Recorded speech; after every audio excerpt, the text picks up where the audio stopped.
Good morning and welcome back to Margin. This morning I'm going to talk about personal loans. I'm going to talk about two types of personal loans that I don't recommend. This is part 2 of the 2-part series on personal loans. So let's jump right into it.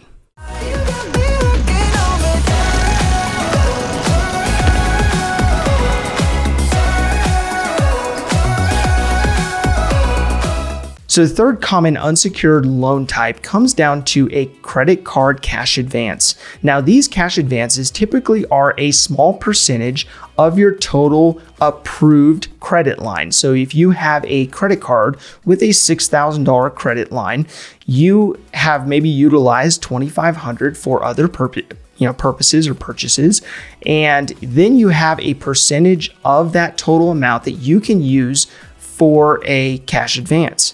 Now, with that typically comes with a fee to utilize the cash advance, as well as to utilize an ATM to get that cash out. And typically the APR on that is a couple points higher than your typical credit card. Now, it depends, of course, on the credit card you utilize, but this is an option if worst comes to worst and you needed to use your credit card for something that is typically not an acceptable use, so like paying debt of some kind. So the fourth common unsecured loan type comes down to payday loans. Now, these are my least favorite loan type because of the shark infested waters of payday loans. And oftentimes what ends up happening is people get stuck in a debt cycle with payday loans that they can't get out of. Now, the original purpose of a payday loan was just to bridge the gap for a few days or weeks or so on and so forth for the purposes of meeting basic needs. But what ends up happening is these loans are exorbitant in their fees and their interest rate.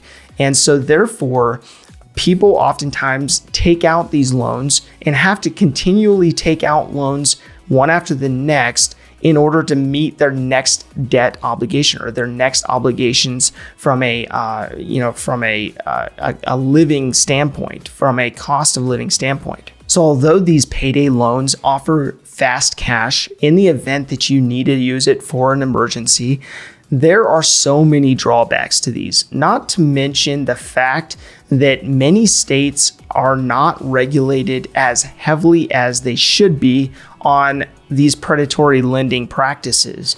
And what was interesting is, as I was looking into this, was responsiblelending.org put out a map showing the average interest rate, the average cost of taking out these payday loans by state. The lowest one was Oregon at 154%. Staggering interest rate to pay for a short-term loan that oftentimes, unfortunately, turns into a longer-term commitment with that lending agency. But on the other end of the spectrum, we had Ohio, and Ohio had an average of 677%. Now, when you're looking at these interest rates in a relatively low interest bearing environment, this is staggering. And you can see easily why people get stuck in the debt trap as they utilize riskier and riskier products. Now, when you're looking at a personal loan that's relatively low risk, the percentage isn't great, but at least it's for a fixed period of time. When you move through a line of credit, which has a little bit higher percentage rate, and the interest could be fluctuating and they could call at any time, moving on to a credit card, draw on cash and the ability of pulling cash from your credit card at even higher percentage rate of 25% or whatever your credit card assesses for that. But then moving on to payday loans and having payday loans be in a triple digit ballpark. These loan types change the trajectory of margin in your personal finances significantly, because they end up putting you into a process of constantly trying to pay off debt and never really getting ahead. And so that's why these products, these unsecured products, you have to be so careful about, especially as you get to the riskier and riskier products that can lead you into this pit of despair when it comes to trying to pay off your debt. So oftentimes I see people who are stressed out about their personal finances. Maybe they back themselves into a corner that they're not sure how to navigate out of. And what I usually encourage people to do is to take a breather, step back, and look at the financial picture that they are experiencing in its entirety, so that then they can make more logical decisions that are made from a place of margin, made from a place of having a mindset of looking at the big picture and finding the best solution rather than the quick fix.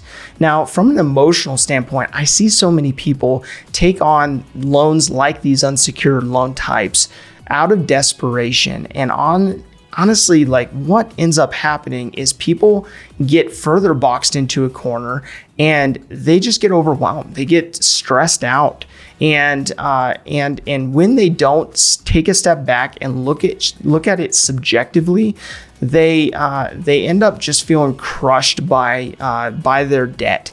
And that's why this topic on unsecured loans, this topic of unsecured debt is near and dear to my heart, because I see so many people just trying to navigate without having information. And oftentimes they'll get themselves backed into a corner utilizing a certain product that is set up and intended for them to continually utilize and continually feed that debt cycle. So my call to action today really comes down to looking at these 4 products to see if any of these products are in your personal finances, whether you are utilizing them.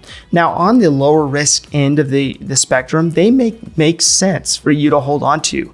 But on the riskier side of the equation, you want to be aggressive in paying those off. And if you have, let's say, equity in a vehicle you own, and you can take a 2% loan on your vehicle and pay off that payday loan that could have triple-digit APR rates, it's important for you to address that and not get deeper and deeper into the pit of despair of having these, this cycle of debt.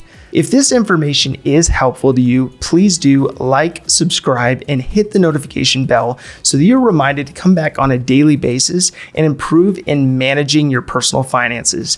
Thank you for your time. Enjoy your day, and we'll see you back here tomorrow.